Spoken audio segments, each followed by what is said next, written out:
uplift the lives one day at a time. Kimmy Kim and Elations Radio. They're here to get your day going fine. Kimmy Kim and Elations Radio. Kimmy Kim and Elations Radio. Kimmy Kim and Elations Radio. And here's your host, Miss Kim Robinson.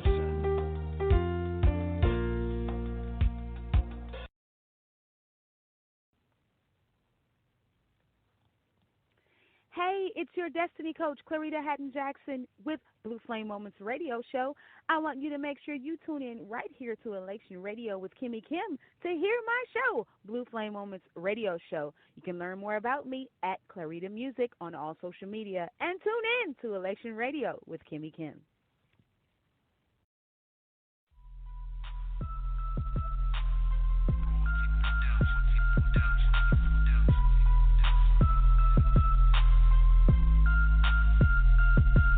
I talk, check the way I walk. Been set free, cause my father paid the cost. No, I'm not perfect, God just forgave me. Got a new swag, praising Christ like I'm crazy. This my Christ swag, yeah. My Christ swag, yeah. This my Christ swag, okay. My Christ swag, yeah. This my Christ swag, yeah. My Christ swag, yeah. This my Christ swag. My Christ swag, yeah. Yeah, I'm from the street.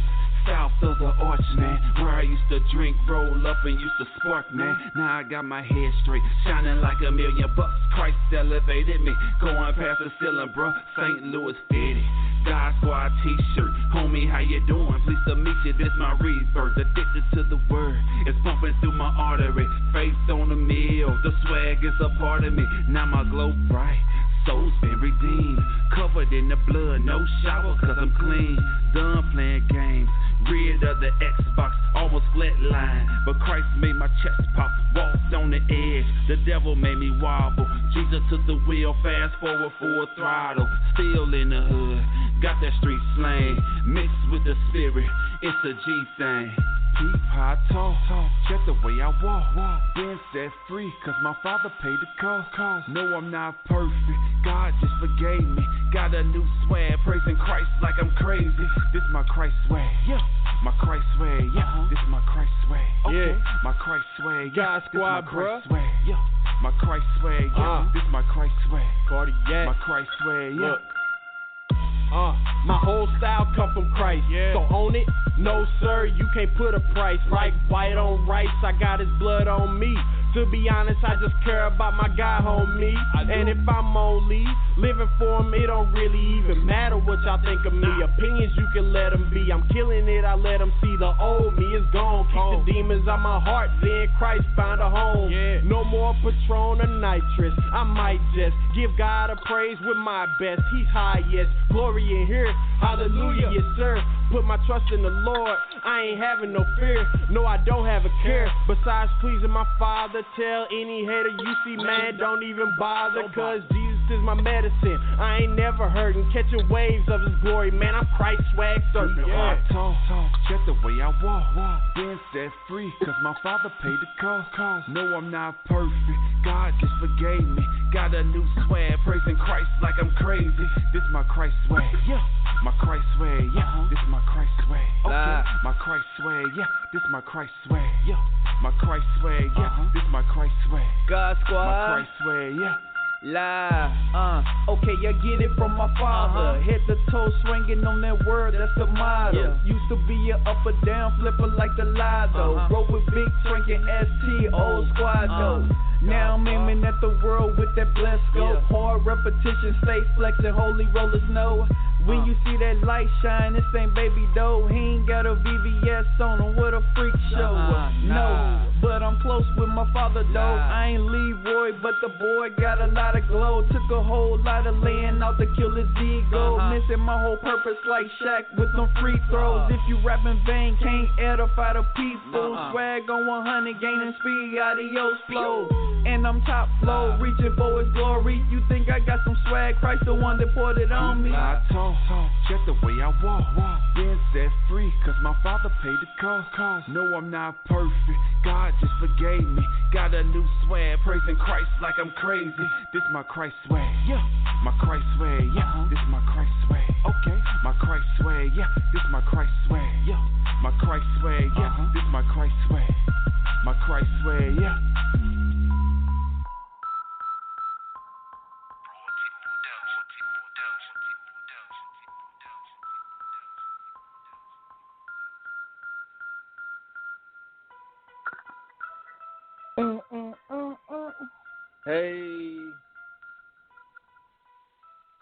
Hey, welcome back, everyone. It's another illustrious Friday.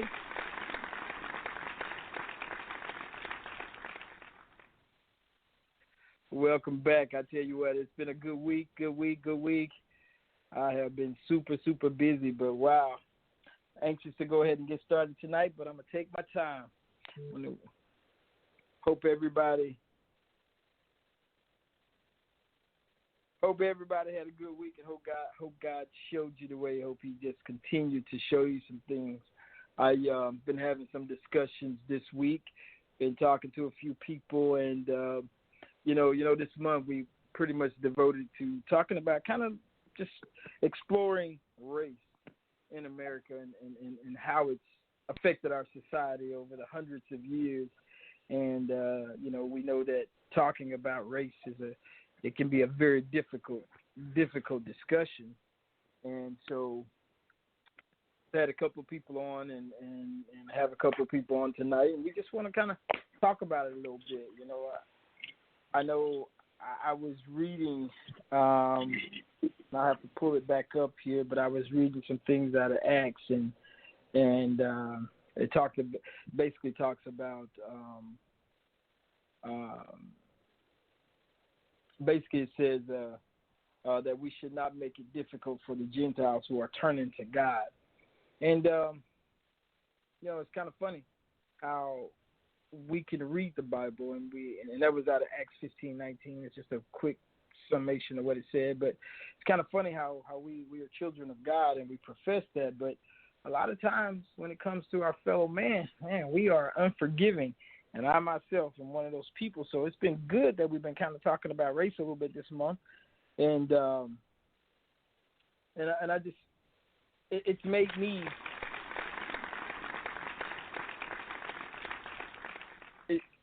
It definitely made me these last few weeks take a look at myself and my actions. Even I've gone so far as to look at everything around me. I went so far as to count how many friends I have that are of different races. Right? So, but it was pretty cool, and it was something for me to do. But as I read in Acts, it just really brought it home to me, and basically. It made me think that when the Spirit of God started to move in the hearts of the people, that no longer was the church separated, or for practical purposes today, the church was no longer segregated along lines of ethnicity, right? You had the Jews and the Gentiles, and they all became unified as one body. And so in talking to a friend of mine, he doesn't even like saying what a race is. He likes, hey, we're all human beings, so we're all of one race, we're all human beings. But when I went and I read that in Acts, and I was like, wow, that's the way we're supposed to become, is we're all supposed to be one body, a unified body in Christ. And if we can get this right on the church side of things, then we can take it to the rest of the world. We can really talk about this, and we can really get this right, because anybody who does not understand the Word of God, who does not read the Word of God and study the Word of God, I just want to say to all those people who don't and who don't fellowship with other Christians. I know people who believe in the Word of God, they read the Bible, but they don't go to church. They don't fellowship with other Christians. I tell you, it's a radical word. I mean, there's a radical nature in the gospel of Jesus Christ. When we read in the Bible, I mean, there are some principles that are set aside there. like putting my brother before me, loving my neighbor and all this other stuff, being good. These are radical ideas that a lot of times in society we run away from. So in talking about race, we really have to be radical. So with that being said, I do have two of my buddies on. Jason, are you on with us right now? Yes, sir. I'm here. Can you hear me? All right. Well, welcome back. And after a long hiatus, Chris, are you on with us today? Yes, I am, brother. All right. Well, good to hear from both of you men tonight. Now, y'all know tonight I wanted to kind of talk about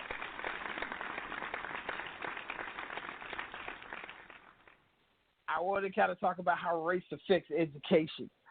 And I want y'all to know, man, I want y'all to bring your real opinions to this, because, our education system, we often say in America our education system is broken. It's broken.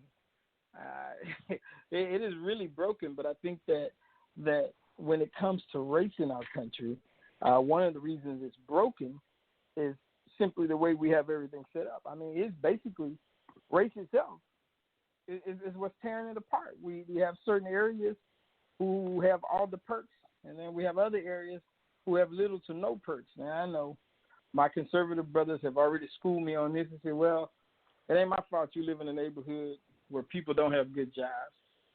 Yeah, you're right. It ain't my fault that you live in a neighborhood where everybody got everything they ever want, right? You're right. But I think when it comes to education, the question is, should that matter? Because we all pay taxes. But if my tax dollar, just because I don't make $100,000 a year, but I'm still paying a percentage of my taxes, and there's a lot more people living in my community than there are in your community, then why can't my schools for my kids still get good teachers and have really good resources? I think the dollar goes. It goes. It doesn't change from, even though technically it does, but the dollar itself is the same. And if we can negotiate deals for one school, we should be able to negotiate them for another. I get it. Some schools have more money, but theoretically, we should all be getting a quality education. So with that being said, and one of you guys, you can just jump in and speak when you like, but what do you guys see as some of the hindrances for racism in our education system? What can we do better? Well, first let's identify. Let's identify where we even see discrimination and race at work in our schools. I mean, like I think, excuse me, I think you hit on it earlier, where you see schools in different communities having lesser resources, lesser teachers, lesser access to technology and things of that nature. And when you talk about paying in taxes for a school in a school district, you make a point that, hey, we're all paying in taxes. Shouldn't those resources be equally distributed around the various communities so that you have some equality? Because you're right, that's really where it starts. It starts with what schools have the resources. And I think we were talking earlier before we started about, if you look at some of the top 10 schools around the state, they're also the top 10s with the most resources too. And I don't think that's not coincidence. I don't think it's coincidence that the schools that have the most resources being funneled into them are the schools that are going to have on the most success on the back end. And it's like I said, it's not 100% either way, but it does give a great propensity for success based on the number of resources being funneled into that school. Absolutely, and another interesting point about that when we start talking about resources is that, man, I remember going to different schools and where race plays a part, even apart from what we were just talking about. Why is it when I was in a tag program, I remember being 5th, 6th grade, and I was in the talented and gifted program. I went to schools that were half and half when it came to the racial makeup of our schools, we were about equal, black to white. Then of course we had Hispanics and we had a few Asian kids or Chinese children, but I remember sitting in that class and there was only like 2 or 3 of us, right? And I remember a little girl, Tabitha, and then myself, and then another guy. I want to say his name was Terry, but I can't remember. But we were in this little tag program, and every year they would put us on stage and they would take our pictures, like the class pictures. And I always wondered because a lot of my friends after elementary school, by the time we got to high school, they were the street corner hustlers, right? And these guys could do numbers in their heads, and these guys could rational, they could look at a situation and they could figure it out in no time at all. Can you mute your phone for me? Can you mute your phone for me? And so these guys were intelligent, they were smart, but I was selected to be in tag because I fit a part. I mean, as an adult, that's what I think. I was selected to be in tag because I fit a particular mold, a particular model. I didn't talk much. I was well dressed. I was very well mannered, and I was somewhat intelligent. I wasn't the smartest guy. So, for me at 48, I can look back at that and I say race does play a part in that. But you got to think about that. I mean, have you ever experienced anything like that? Because when I think of our education system, and then I bring race into play, I think about why is it so many of our black kids are disciplined more harshly, are basically set aside. Why can't teachers relate to them? Has anybody experienced that before? So I think you hit on it when you were as you were talking about the TAG program and just entry into that program. It's based on a standard evaluation, and I think when we try to standardize testing evaluations, we lose track of the individually of cultural makeup. Now, when it comes to school and education, especially on the primary level, when we're talking about like elementary, middle schools, I have a tendency to lean more toward culture and upbringing than more so race. I have a child who's a junior high student, and I can tell you that when I listen to the teachers talk about some of his behaviors and the manner in which they are talking about his behaviors, I'll say, well, culturally, he's on the good end of the thing, but when to hear them speak, they're like, well, no, he's on the trouble end of the spectrum, and you start to see that cultural differences, and I think when we start talking about standards of judgment, I think we've got to kind of maybe get that word standard out of the equation and says, okay, the judgment that we're using to evaluate these kids and evaluate people has to kind of take into consideration some of those cultural differences, some of those differences in upbringing. Right, but let's go into the cultural differences. What are you saying are the cultural differences? Let's be plain and clear on that. What do you mean? So, I mean, just in real talk, I'll tell you that in my upbringing, I was dealt with a more what I would call a more structured setting where roles were defined. Things were, roles were very clearly defined. I'm mom, you're child. As mom, this is what I do. This is what I expect. As child, this is what you do. This is what you expect, and this is what I expect from you. And this is how those two roles interact with each other, and it was very structured. So there were times where I would be held to a standard, regardless of anything else going on. And I've seen with some of my counterparts, especially outside of raising different cultures, that those roles were a little bit more flexible. Yeah, I'm mom, but if for some reason you're mad or sad or some reason you've got this going on, the interaction may look different. And counterpart. So what do you mean counterpart? Right. Like some of my peers, and like I say, when I say peers, they're people that are approximately the same age, but from a different cultural background. You know, Okay. And like I said, typically I see it like race to race, but I'll tell you there's some people who are of different races that were kind of brought up with the same cultural background, with those same strict, defined roles and interactions that I was. So like that's why I can't call it race, because I've seen people outside, and I've seen people of the same race with me who grew up with a different set of, these are the boundaries, these are the roles, and these how these roles interact. So that's why I say it's hard for me to say race, because in my experience, I've seen it both ways, where other people of the same race with me grew up with a totally different upbringing, and people of different races have a very similar, if not the same, upbringing. But I think when we start talking about that, especially in schools, and the fact schools are integrated, I mean, when we talk about standard testing, we've got to figure out what standard are we saying, and is that standard really fair to hold this kid by? Because you're right, I have seen those street hustlers are geniuses when it comes to math, thinking fast on your feet, being entrepreneurial.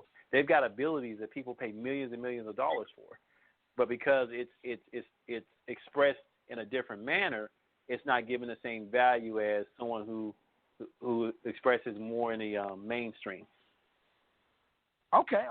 So hey Chris. Jason was just he was just talking about cultural differences. Now, in your life and in your upbringing, I'm gonna give everybody a little background real quick. Chris and I, we went to high school together. We attended some junior high. We went to junior high together for a time. So, but in your experience in the classroom, how has race? How did it impact you when you were in school? Well, from my perspective and looking at some of the stats, I feel like I had a fair chance. I feel like I had just as much chance of graduating as the next man. And the stats say 8% of black men will probably stay in poverty by the time they graduate, or they won't graduate. 21% by the time they graduate will be locked up. But here's my thing. I feel like racism didn't have no part on my upbringing for me achieving my goals. I feel like I had the same opportunity as the next man next to me. It's just that I had to go, and my mom was able to take me to get the resources that I needed to be where I needed to be. And I think that's where the failure comes in. Racism doesn't play a part in nothing. If you want it, you have to go out there and get it, and you have to get yourself educated, because who's to say Donald Trump is the only white man going to be president? I can be president too. You got to want it. It's all about wanting it. Racism has nothing to do with it. Yeah, it plays a little bit, but you have to go out there and be a go-getter, and your parents have to instill that us as men. You remember talking about that show a few months ago. Men have to stand up and teach their children. You can get whatever that man can get, and I'm going to show you how to get it. So it's all about being a father. Okay. So I got a question for both of y'all. Okay. So Chris, I just want to make sure I got this right.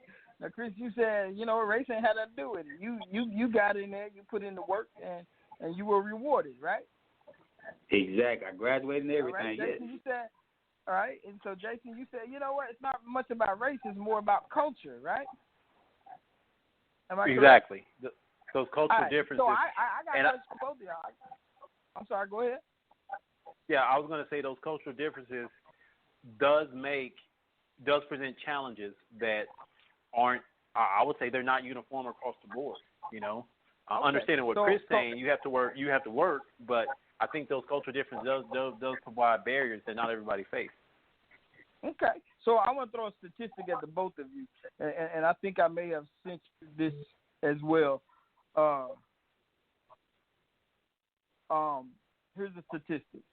I was reading a statistic about preschoolers, and it was 13 southern states. I can go back and name them here in a minute, but it's a long list. But they're southern states, and you can probably guess all 13, but I can give them to you in a few minutes here. But there was 50% of the kindergartners who had been expelled from school all over the nation. They looked at came up with a statistic. They said they checked all the school districts, and they found that 50% of preschoolers that were suspended from school were of African American descent. They were black kids. 50%, and the 50% came from those 13 states. So I get it. One says it's culture, the other one says race doesn't have to do with it. Then why is it that black kids, statistics show that black children are more likely to be disciplined than other students? If race has nothing to do with it, if it's just mostly culture, the cultural upbringing, I mean, I'm just asking if you could explain it. So, and I think, when we talk about culture is pretty closely tied to race, but they're not 100% overlapping.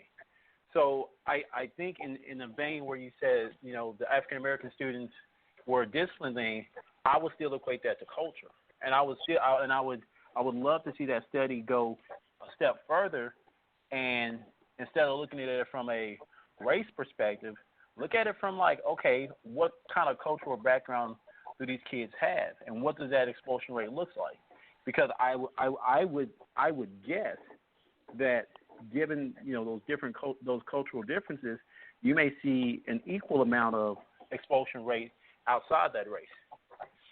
Because once again, just having kids recently out of elementary and out of middle school, what I've noticed is those roles, that parent role, the adult role, the child role, and how those translate in going into school, and how schools deal with okay, well, this kid has a different definition of what an adult is and how that adult-child interaction looks like. And if I'm not familiar with that, I may think a kid is being rude and disrespectful, when in reality, that's how they interact, in their household. That's how that adult-child interaction goes in their household.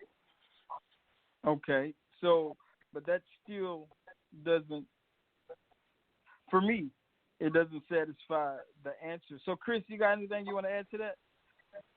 Yeah, I'm gonna go a little deeper with it. Okay. I'm just gonna give you an example of a brace stool. That could be something that I'm tested on, because my parents don't even use that brace stool. You know what I'm saying? It's not something that they use or that they grew up on, and I'm not gonna know the answer. But at the end of the day, they put that on the questionnaire, thinking that, well, everybody knows what a brace stool is. No, I don't know what that is. And sometimes those are those struggles and the problems that us as black kids, we struggle with. Like, how you gonna ask me that question when my family don't even use that? You know what I'm saying? How you gonna ask me something about something that is not even familiarized with me and my people? And then one more point I want to make is the father, the head of the household. It always goes back to the head of the household. You have to let your kids know that you too can drive that Porsche if you put your head in them books and study. It's got to be on the parent. You just can't sit up and say, well, Johnny Brandon, their family was born with $1 million, so he's going to be better than my son. No. Son, you can get that same thing. And that's what us as black people and black families fail to instill in our kids, because it's such a big distraction when black people are getting killed and the police are attacking blacks. That is a big distraction that I think that is in the black community that distracts us from getting our education, because I got to be strapped, man, because police might get me because I'm black. And I think that's one of the biggest problems. Now, you think Sedric, that... I think Chris hit on something, and I think Chris hit on something that's really important. Most of the educators that I have an opportunity to talk to, what they say is the biggest catalyst for success in the kid is parental involvement. How involved are the parents in the education of the kids? Are they leaving it solely up to the teachers at school, or are they doing stuff at home, checking the grades, going over homework with them, making sure they've got their papers and stuff done, holding kids accountable to, their performance. And so I like how Chris said it, that it really, I would love to see, like, if we stop looking at it based on race, but we look at it like how involved are the parents. Does that really start translating to, okay, is it really a race thing, or is it really a situation where certain communities, parents are more involved than other communities? Okay, so let me I'm gonna throw those 13 southern states at the two of you guys.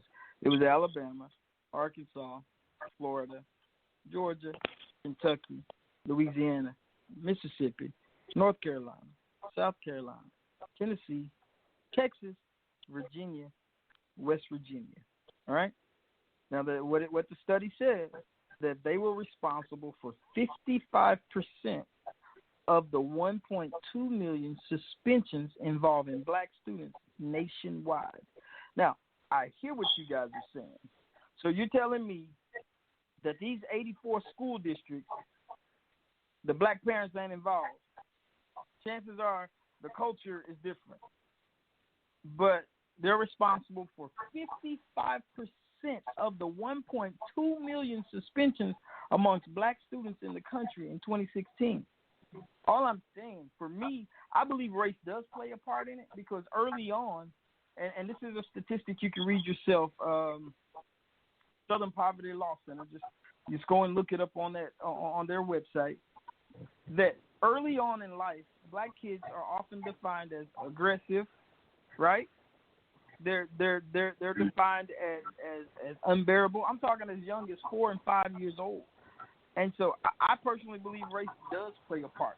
I personally believe, and this is my own personal belief, that, and I've seen experiences like this, and I've had a couple myself. The black father can be involved, and his kids still be discriminated against. And I'm just saying it does exist. And it does us no good, I believe, to lean on that side and say, well, race doesn't play a role. I think we have to be honest with each other. If we're going to have an honest conversation about race, whether we're black, whether we're white, whether we're Indian, whether we're Mexican, it doesn't matter. We have to be honest about what we see, and we have to be honest about what we've experienced. I hear what you guys are saying, but I just don't think that's the complete thing. Just like what I'm saying is not the complete thing. I think I'm leaning on the part. I like to go to the root of the problem, and a lot of times at the very base of an issue is race. And here's an example. Jason, you and I were talking earlier, and I said, when I walk down the street sometimes, if I walk past a bunch of black kids and they're dressed a very urban style, I got my wits about me. If I walk past the same group of black kids and they're dressed in their prep uniforms, I'm more apt to even speak to them and then change the color. If they're white and they're dressed in preppy attire, I'm kind of looking at them with a side eye, because in the back of my mind I'm thinking this. And the reason I'm bringing these points up is, like I did on the other 3 shows, I'm talking about I have to change my perspective, and I have to change the way I'm looking at it. But I can change the way I see a problem without pretending the problem don't exist. Let me fix that. I can't change my perspective if I'm going to pretend like that problem doesn't exist. And what I'm saying is, I get what you two guys are saying, and I really, truly respect your opinions, but for the two of you to say race has little to do with it, I can't agree with that. I can't.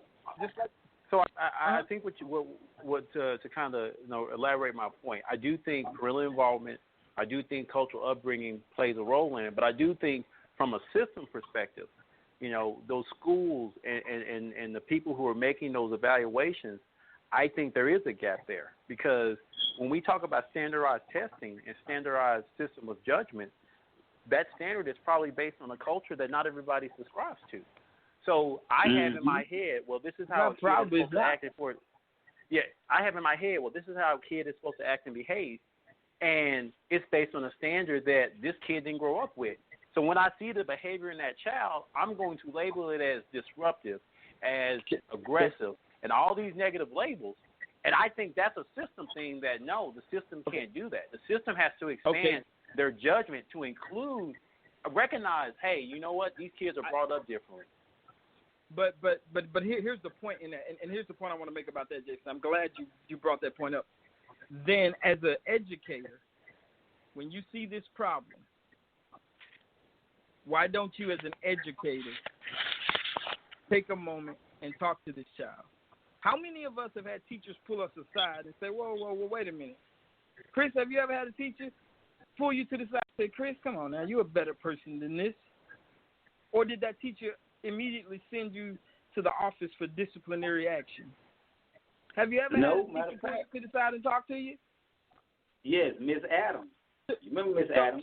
So what I'm saying is, I get what you're saying, Jason, about the cultural differences, but we need educators, because 9 times out of 10, if that kid is not black or brown or some other color, they'll get that. Come here, little Johnny, let's go over and talk to you. When you play football, when you play sports in school, and the coach see you cutting up, don't the coach pull you to the side? Because you're valuable to the team. And the point I'm trying to get to is this right here. A lot of times, our kids aren't seen as being valuable to the team, so they don't get that extra pep talk. That's my opinion. Chris, I'll let you finish. Go ahead. Okay, I get what you're saying, and I'm going to elaborate on what you just said. We as black men, we're very, I'm going to say black men and black females, we're very athletic. And we like to do a lot of the same things. We're very strong. And when I say that, there's times in school when we're growing up, we get caught up in doing things like, oh, yeah, they need me, you know what I'm saying? I'm the best, you know what I'm saying?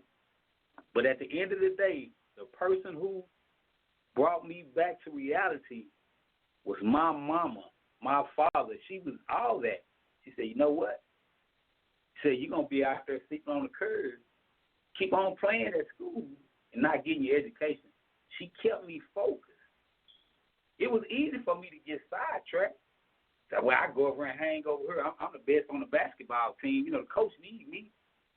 But my mama let me know, if you ain't got them grades, which the school did too, but my mama kept me focused. Said, you need to do your work or you ain't going to graduate. You're going to be failed. You ain't going to get no good job. So that's the main thing that keeps us going, because we can easily get sidetracked as athletes, because we are very good as athletes, black African Americans. Well, I'm not going to jump on that bandwagon. I think anybody so Sedric, and they have some genetic attributes, they could be really good at sports. But I do agree with what you're saying. The biggest part of the responsibility, as far as our education, falls on us. But I think the system has to be fair. I think the system has to give us a chance. Mm-hmm. So I want to go back to what you're saying, and I hear what you're saying, and I think if we all ask ourselves. You asked me, have I ever had a teacher pull me aside? Yes, but guess what? It was a black teacher, and I think that black teacher was able to relate to me a little bit better because she knew the cultural upbringing I had. So I think what you're saying, I understand what you're saying, is that the system needs to be able to kind of find a way to overcome. Now, here's the challenge. The system is made of people. And what you see a lot of is, and this is just not just in education, but just across society as a whole, people don't want to challenge their own thoughts and beliefs. You know, so that teacher that white teacher may believe a certain thing, but may not want to have it challenged to say, okay, well, this is what I've seen. I've got all this history. I've dealt with this many students. They've all pretend to act that way. And not saying that, you know what, maybe it's not a behavior thing. Maybe it's something more about their upbringing. And I think that's where the education has to come in. And I think it has to come across the board, where people are coming out and talking about, like, you know what, hey, these kids are brought up. This is what the parent role looks like, the adult role looks like, this is what the child role looks like, this is what that interaction looks like. I tell you, you said something there, but I say like this. You know what? I'm in total agreement. I think that you guys heard of the old African proverb where it says that it takes a village to raise a child, right? Not every home is going to be perfect. But, Jason, you said something, and it made me think about this. I remember being in third grade. I was in one of those talented and gifted programs, and they took us, a bunch of third graders, and they taught us how to eat when we go to a banquet. Like they said, they taught us how to set the table properly. They taught us etiquette, basically eating. Like, and some of that stuff I still use to this day. Like, if I went on a first date with a young lady, one of the things I learned is when you're out in public, try not to eat finger foods. So when I go out on a lady to this day, and if she orders some hot wings and some French fries, in my mind, this ain't going to be a second date. I will order something that I have to use utensils with. And I'm bringing that up to say this. School is supposed to introduce our kids to different worlds. We don't go to school to live in the same neighborhood. We go to school to learn, all right?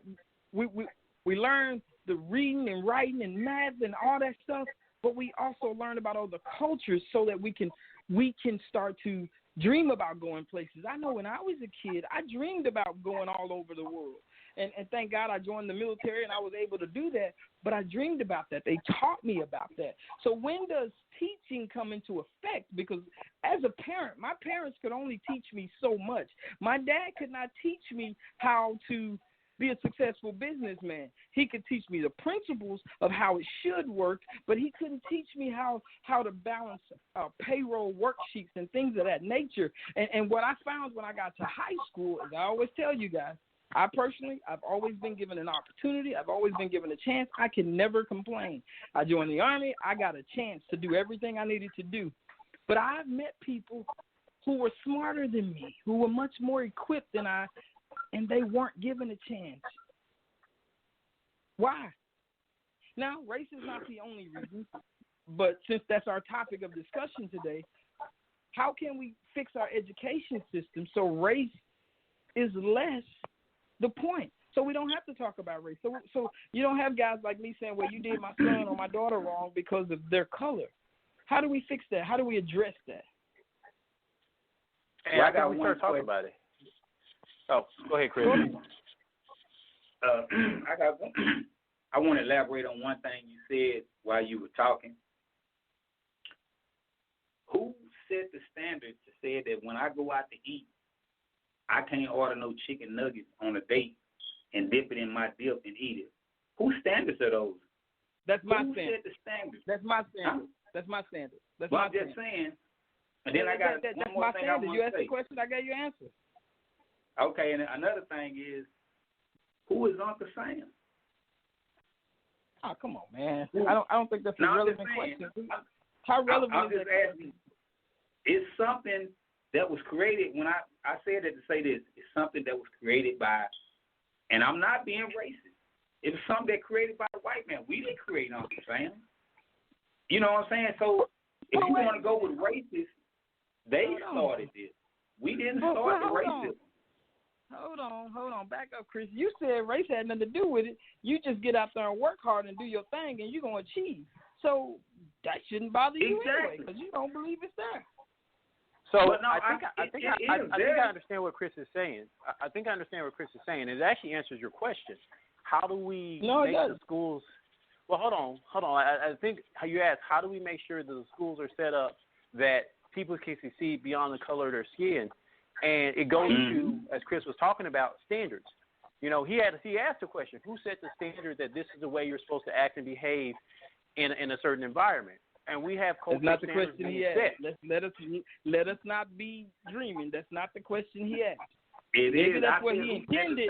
But maybe that's what you intended. That's not the question you asked. But go ahead. Right. So looking at so I think I understand what he was intending to say is like who sets the standards, and I think that's very important. And that's where the conversation. That's where you get rid of that disparity when you can say I'm going to set a standard that it may have to fluctuate and flex because I'm going to recognize the fact that hey, little Johnny grew up in this type of household. Little Billy grew up in that type of household. Little Tyrone grew up in that type of household. So now I can evaluate you equally and say, okay, based on your upbringing, you're now gifted because now you have set yourself aside according to a standard. And I think if you really want to talk about how do we balance the education system, it starts with the standards we set. Okay, so I have a question for you, Jason. I have a question for you, Jason. Here it is. Why does it matter the type of household little Johnny grew up in if I'm teaching him? I'm his school teacher. Why does it matter what type of household he grew up in? Well, I mean, you got to think about it. That household kind of defines, like I said earlier, it defines what the role of a kid grows up and they say, well, this is my role as a kid, and that's defined by the household they brought up in. And they're going to carry that role with them to school. And they're also going to define this is what an adult looks like. So if I'm trying to communicate with a kid as a teacher, if I don't understand those roles, he may not be hearing me because he's like, I don't see you as an adult talking to me, so I'm not incorporating that thing. So that's why I think upbringing has a really important role if you're talking about communication. But what I guess my question is, see, for me, it's the crazy thing. The crazy thing for me is that doesn't matter. I need you. Here is why I would want to know the kids. The only reason I would want to know the kids' upbringing. The only reason I would want to know is just like you said. I want to know how to relate to him. But I think my job as a teacher, I can relate to you, right? I now have a common thing with you. I can get on a level ground with you, but my duty as a teacher is to teach you. And the basis of teaching, in my opinion, the way I've always been taught, is training. I have to train you. You hear me say it all the time. There's trained and there's untrained. And I think that as teachers, they have to get with that. Instead of trying to teach on a color basis, right, or judge children by color or going by an expectation that they may have read, like I just read off those statistics, and I could be prejudicial against every school in every state that I ever named, right, those 13 states, but if I were having to go and deal with these schools, I would have to deal with the school, meaning when the kid comes in my classroom, that's who I deal with. I'm going to judge him by his character. I mean, he might go home to gunshots every night. I just need to know that I need to be a little flexible with him. Most kids, when they come into school, they're 6 or 7 years old. They have been being taught for 6 or 7 years. So let's not act like teaching has not occurred in these kids' lives. So now I'm going from a situation where I was being taught one way. I walk into the school system that's teaching another way, and unfortunately, the way that I've been taught doesn't match the way that I'm being taught. So there's a dynamic there. So I think you're right. It is imperative for the teacher to teach, but it's important for the teacher to understand that I am not the first person to teach this kid. So I need to understand that how is he taught? How does he learn? What factors play into that, and how can I now teach according to what he's already come up with? And I think to say that, okay, it doesn't matter, I think we eliminate. I think that's why we have a gap, because teachers want to teach the exact same way, but they don't understand, this kid may have been taught differently for the first 6 years of his life. So the way you're teaching may not be reaching him. But that goes along with what I was saying. My duty is to teach the child. I gotta know him, which means I have to have a relationship with this kid. Johnny can't just be a face in the classroom. I don't think any kid should be like that. When I was in school, I tell you this, my teachers called me by my name. They knew my face. That's what I'm getting to. That's how we get race out of the picture. That's how we overcome race. We start teaching the students. Because, Jason, everything you said, Chris, everything you said, I agree with. I just don't agree. I just didn't agree with the front end, where Chris said race didn't have nothing to do with it, and Jason said it was all social. I just didn't agree with those two things. But I agree with everything you guys are saying. But here's the thing. And I go back to this question. How do we, now I'm not even just being on the educators. How do we do it as parents? How do we teach our kids to go to school to learn? How can we do that without race being a big, huge part of it? Okay, let me ask you one question. Yes, sir. And this has been going on for years. For years before whites and blacks were able to mingle inside the same places, restaurants, stores,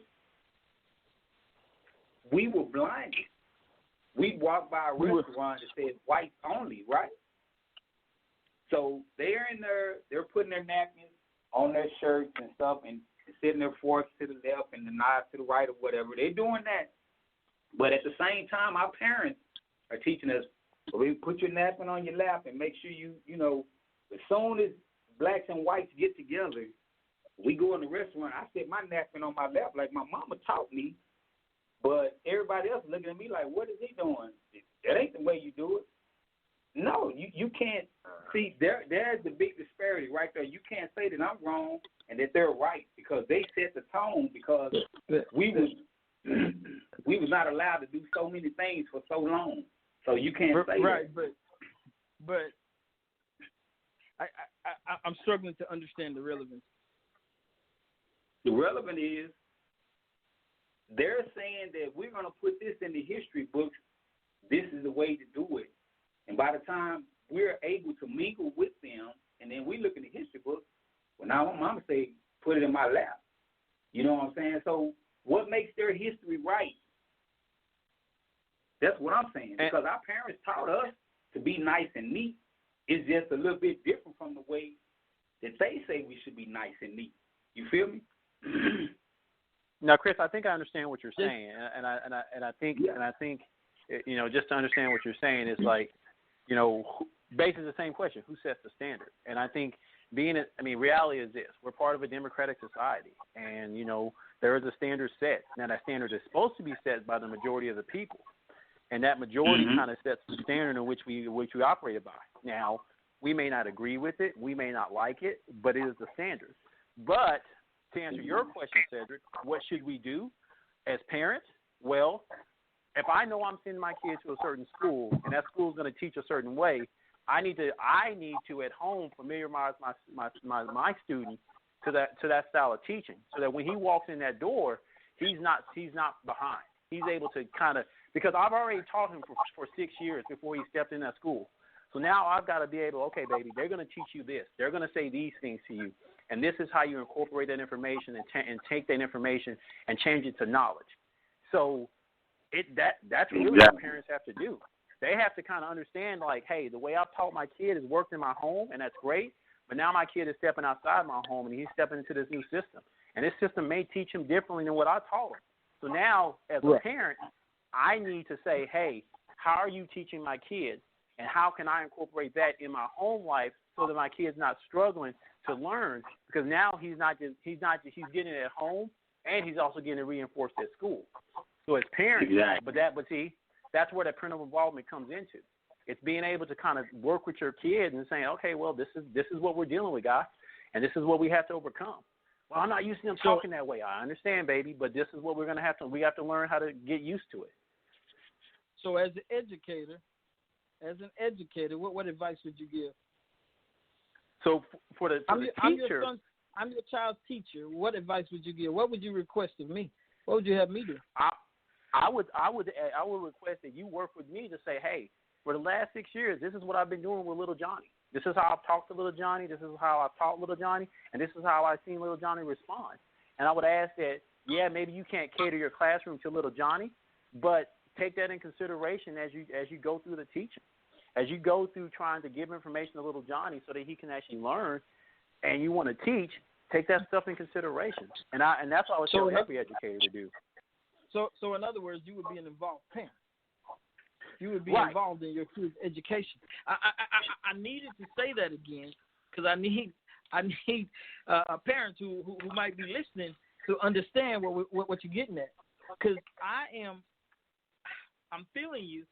I'm feeling that you have to take an active role in your kids' education. Now, I will say this: what about the students? Their parents, for whatever reason, just cannot be that active, cannot participate. Now what? Right, they're working 2 jobs, and that's where, like you said, you got to challenge that educator, that teacher. Hey, you know what? Little Johnny has a challenge because mom has to work 2 jobs to make sure little Johnny gets to school. and to pay the bills. Mm-hmm. And that's a whole different conversation about that and about that wealth gap. So we got to hire. That's the next week conversation. But yeah, the teacher and the educator should know that. Slow down. Go ahead. Yeah, and I think the teacher and educator should know that and say, you know what, maybe I do give a little more help to little Johnny because his mom has to work a little bit harder just to make sure little Johnny has his basic needs taken care of. So I think it's twofold. I think it's parental involvement, but I also think it's the school having systems in place to allow that. So what you're saying is, my next point is, we need to hire better teachers. Why is it the worst teachers go to the worst schools? Because the good teachers don't want to be in there because the students is wilding out. Am I right? Anybody say that?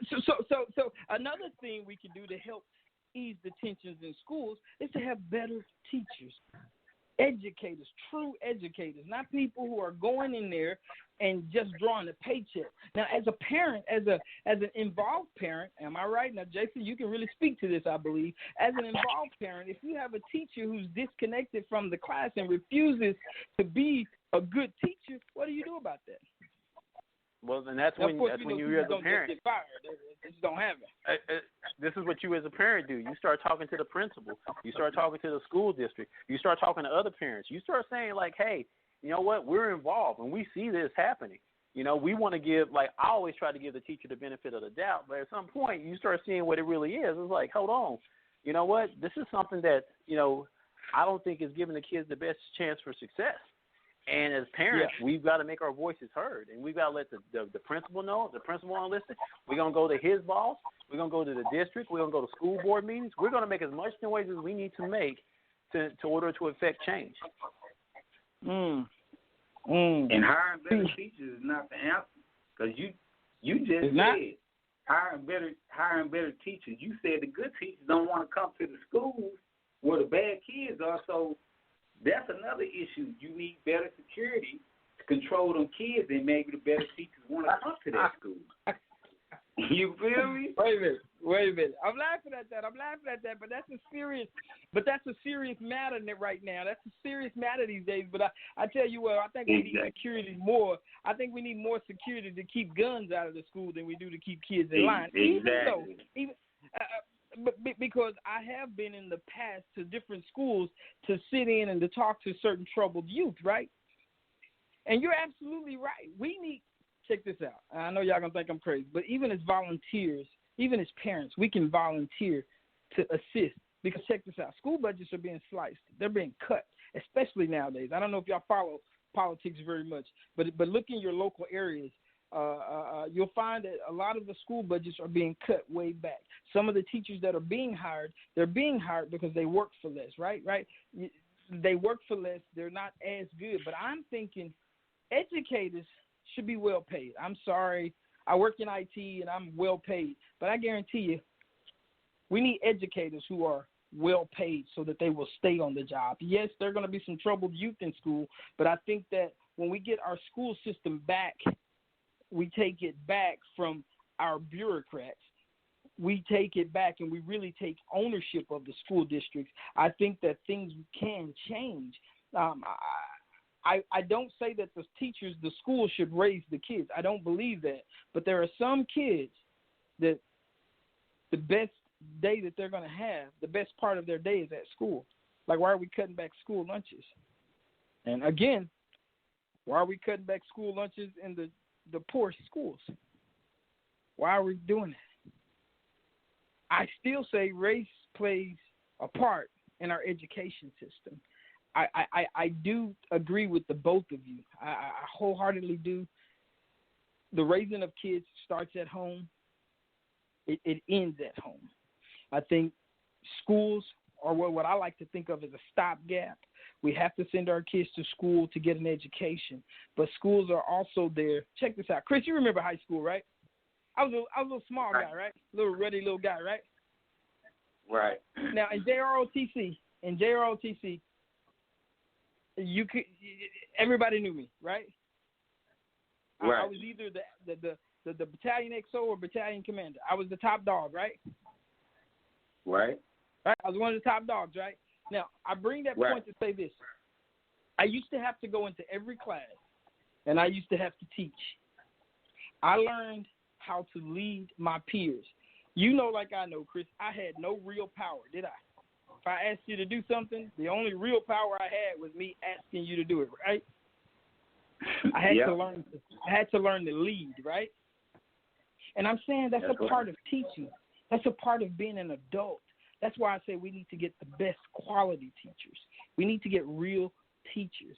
You don't have to be an authoritarian to be a teacher, but you have to be involved. And I have seen in my life some teachers that just aren't really involved. Maybe they took the job because they needed one, but they're not really involved. So I know we're getting close to our time, but man, this is deep. But I think teachers need to be involved. I think we need to recruit the best talent, just like our football coaches. Why is it that Allen High School got a stadium that seats 90,000 people? It's a high school. Why? Do we really need that? To entertain our students? Oh, maybe the boosters are going to bring money into the school. Well, if we're getting so much money from boosters, what are we doing with it? Are we spending it all on football equipment? Are we spending it all to make our schools, our sports team great? Because I tell you this, there's this meme that's out on the internet. It says nerds versus jocks. And it lists like 4 or 5 nerds and then their net worth. And then it lists 4 or 5 of the top jocks and their net worth. Guess who has the most money? You guessed it, the nerds. All I'm saying is I want my kid to learn. Now, I love sports. Anybody who knows me, I love wrestling. I love MMA. I like jogging. I like riding bikes. I like just stuff. But I would much rather have an educated kid who can support him or herself after school than have a super jock who can't get a job after college. That's just my opinion. And I think that where racism sticks out in that to me, especially growing up in the 80s, we was looked at like we could all play sports. I had friends who were surprised that I didn't play baseball, that I only sport I really halfway knew was football, and I wasn't that good at that. I didn't want to play half of the time. They looked at me like I was weird. Okay, can I say one thing? Yeah, jump on in. Okay, we got a Hispanic, we got a black, we got a white. Can we have all them on the panel when the standards are being set? Can we have all them on the same panel and agree, come to some kind of compromise? Okay, this is the standard. You can't have one race setting the standards for everybody. That's all. But who says that happens? When did that happen? When did that happen? I'm just saying, tell me what you're referencing. When I say one race, you can't have one race setting the standard. Well, I think you see it. I think you see it in the bias, in like you pointed out. You pointed out. Look at your gifted and talented program that you're part of. When you looked around, you didn't see too many kids like you. Why? Because the standard that was set to say, well, these are gifted and talented kids, may not incorporate gifted and talented based on different cultural upbringing, as I say it is. Exactly. So I think, like you said, it may not be as like purposeful as we see, but when you look at the results, if I those gifted and talented programs should probably mirror what the school is. So if it's like 50% black, I should have 50% of the students in that program be black. And if it's not, I may be looking at it's a problem. How about this right here? What's funny about that? Has either of you ever taken an IQ test? Yeah. No? Okay, I'm taking an IQ test, right? Oh, you have, Chris? Yeah, well. Yes, no. I guess you can call it IQ test. So you have. Okay, so we know that is a standardized test. But check this out.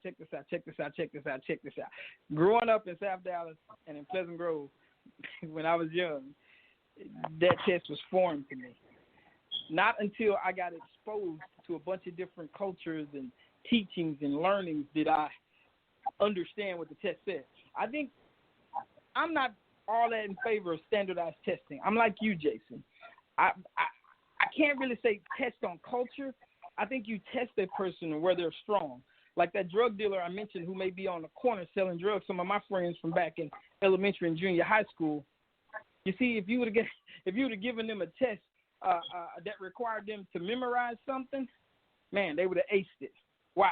Because they knew who they were selling to. They knew every address. You give it to them one time, they could find it 1,000 times. You hear me? You didn't have to go all through that. They had a strong memory. They had little notebooks where they kept notes, right? They wrote these little notes down, and you didn't even think that this little guy was so organized, but he had to know who he was getting it from, when he was getting it, right? He knew the shipment dates. He knew his pickup dates. He knew when he had to go and take his money. He knew all of that. This guy could schedule. And we're talking a guy in junior high school. I didn't learn to do schedules until I was a freaking adult, until I joined the Army. They could do that. So I think that these standardized tests, they don't work for everybody. I think the tests need to suit the individuals taking the test, which sometimes means you don't have just one part to a test. You have two, because some of it goes with cognitive behavior. So I think you have 2-3 different forms of the same test. I don't have a problem with that. But on your point, Chris, when you were saying who sets the standard and all of that, man, you know who sets the standard. If you want to change something in your local school district, Jason, how do we do it? How do we change something in our local school district? Like you said, you got to talk to the school board. You got to talk to the administrators. You got to talk to everybody. You got to get involved with on that level. So I want to say, and I know we're going to get ready to close out, and I'll give the two of you a couple of last statements here, but my thought is, if we want to truly make a dent in racism in our schools, if we truly want to start getting it out, what we have to do is we have to take an active role, and that's in every facet of the school, every facet. If you feel like a white teacher can't teach your kid, which I think is crazy, but if you feel like a black teacher is better suited, then we got to get more black teachers hired, right? If you feel like this other teacher's a great teacher, but they're not sensitive to my child's culture, then we need to talk to those teachers and you know what, become a part of their lives. And we need to talk to our kids. If your kid is disrupting class, you need to talk to your kid. You need to raise your kid, right? Because that's a big knock in our community. Am I right or wrong? Whenever we have a black kid that's acting out in school, the first thing we think is he or she doesn't have a mama or daddy at home. Am I right? Yeah. Yeah. Yeah, that's what people think. Yeah. Yeah. So that's part of the first change. So before we close out, which we're a little bit over, but before we close out, either of you have any last remarks, any last statements you want to make? I'm going to sit back and let you say what you need to say. Chris? Nope. Jason? No, I think this is a really good conversation. I think this is for the parents out there who are listening, just really understand that the more active we can be in our kids' life, the bigger chance we have. And until we get the system changed, which we do need to make changes to the system, we've got to work within what we got, and we've got to be in our kids' life, pushing them and like Chris said, pushing them, driving them, and letting them know they can be the best. All right, well, that's beautiful. That's beautiful. And I want to close out by saying, man, thank y'all so much. This is kind of a tough conversation, but I think that whenever we talk about race, because, Jason, you know, you and I, we have a vision. Our vision is one day we won't even be talking about race. We'll all just be human beings. I believe that's going to happen in stages. First, we're all going to become Americans in this country, and then we're all going to first we're all going to become human beings. Or Americans, there we go. We're all going to become Americans, then we're all going to become human beings in the whole world. We're just Homo sapiens, right? So, but I just want to say this. We do have to engage our communities. We have to engage our communities. We have to have the tough talks. Racism is not easy. We have to be open-minded, and we have to be prepared to hear the answers to the questions we ask without any biases. And we've got to not be afraid of a spirited conversation. We can't be angry after the conversations or anything like that, because when we talk about education, the most important thing that's on the line is the education of our children. And then when we get into the college, when they become adults, then it's still education. So we want the rules to be the same for everybody. So with that said, I just want to remind everybody Y'all know how we do. It's Relentless Pursuit Radio. Thank you for listening. And Elation Radio, Relentless Pursuit on Elation. And thank everybody for listening. And just know, go out, find what you love, chase it, and embrace it. And that's your Relentless Pursuit. Dismissed. Sedric, and I'm going to see y'all later. Thank you for a wonderful, wonderful week. Y'all have a good evening. Enjoy your weekend. Yeah. Apostle Thomas, bringing it to him, my victory over sin. Every day we struggle. Put your faith in the Lord Jesus Christ. He'll make it happen. When I look, give my review, I see that, oh man, thanking God every day for his master plan. That he's having every human being alive on this earth. When it's all said and done, the flesh returns to the dirt. I ain't the same no more. I don't decay no more. Dating, fornicating ain't my thing no more. My Lord and Savior Jesus gave me victory. Too much sin in my spirit was convicting me. Ride and die day and night on a suicide mission. That's what Satan had me living like an unforgiven. Clear my vision, hallelujah to Almighty Jehovah. My destination, New Jerusalem, a sanctified soldier. My position, highly favored, blessed with the best of life. He took me out the dark so I could walk in the light. Remember 1 year, I was locked up full of fear. The devil had me stuck looking at 15 years. Victory in the Lord.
Just to see my mama, to see Jesus telling